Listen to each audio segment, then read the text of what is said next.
Hello and welcome back to Sacred Vapes, the channel that aims to bring you the views and experiences of products on the market today, brought to you by an average vaper. Now, if you're clicking through and watching the second part of this, welcome back. If you're new to it, then welcome. Just to catch you up, if you're new to this video, I've already reviewed the Ijoy mystique mesh disposable tank version. I picked this tank up separately for this proper sub-ohm, so I wanted to do another review, simply just a quick run through of what it is. Now you can pick this up with the mod. There is that option to do that, and I think that's going to be the standard version that you're going to pick up over the coming months. But yeah, before we get into the talking about it, let's give her a vape.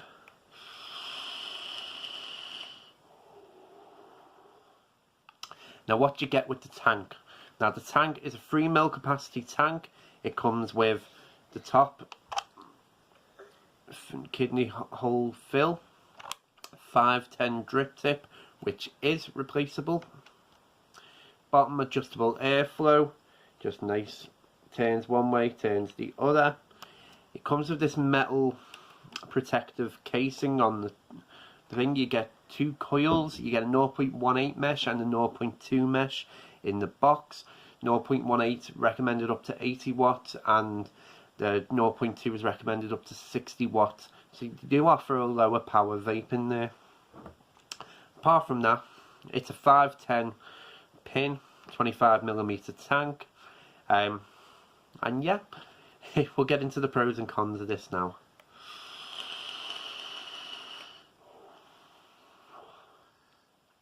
First pro for me is the flavour. It's not a top end tank. I'm not going to try and dress it up and compare it to the best on the market, but you do get a decent amount of flavour, and certainly, as you can see, you're getting a decent amount of vapour production as well in there.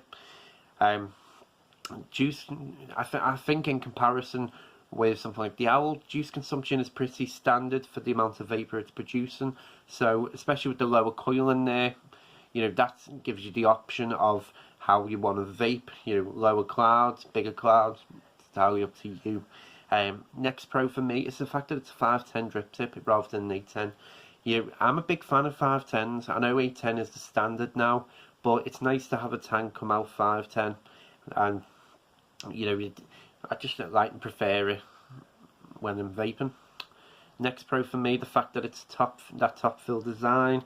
I will say it's a bit of a pro because I haven't found any bubbling, you know, compared to other tanks I've brought to you guys. You know, I've not really had any bubbling inside or in the fill hole, so that's always a pro. Airflow, that's a pro, lots of airflow.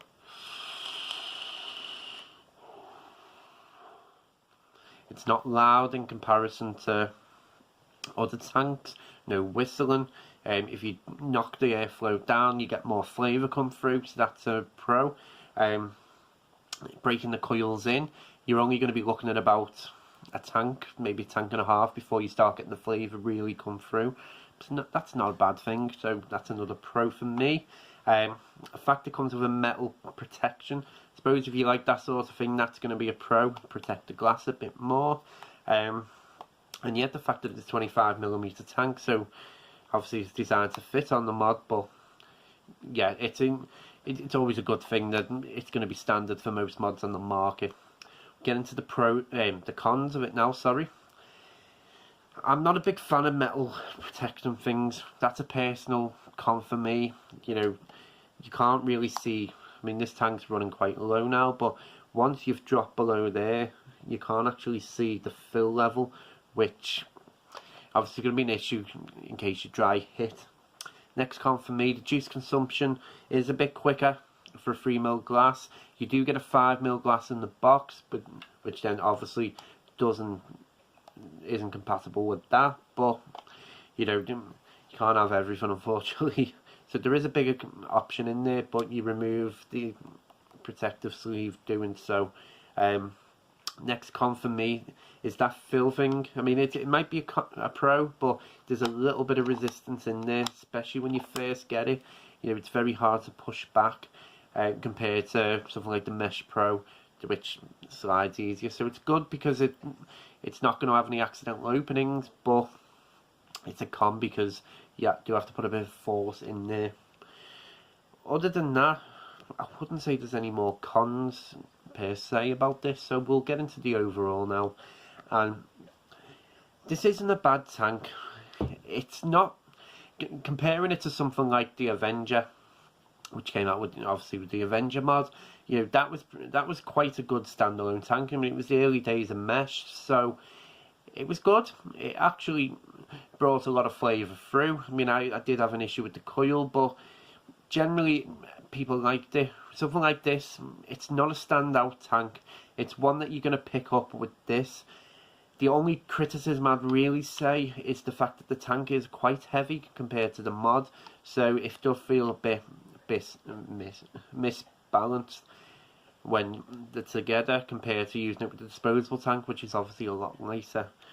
Coil life on this, you're looking about 2 weeks before you do see a real drop in performance. So yeah, overall, would I recommend this as a standalone tank? No.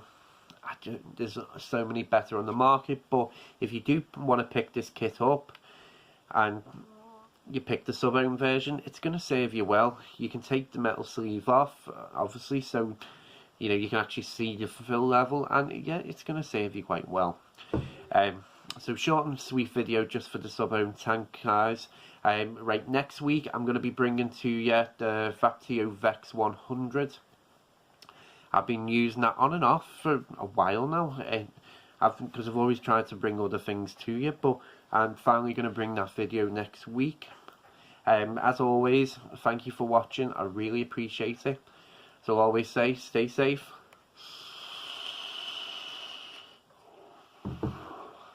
And keep vaping.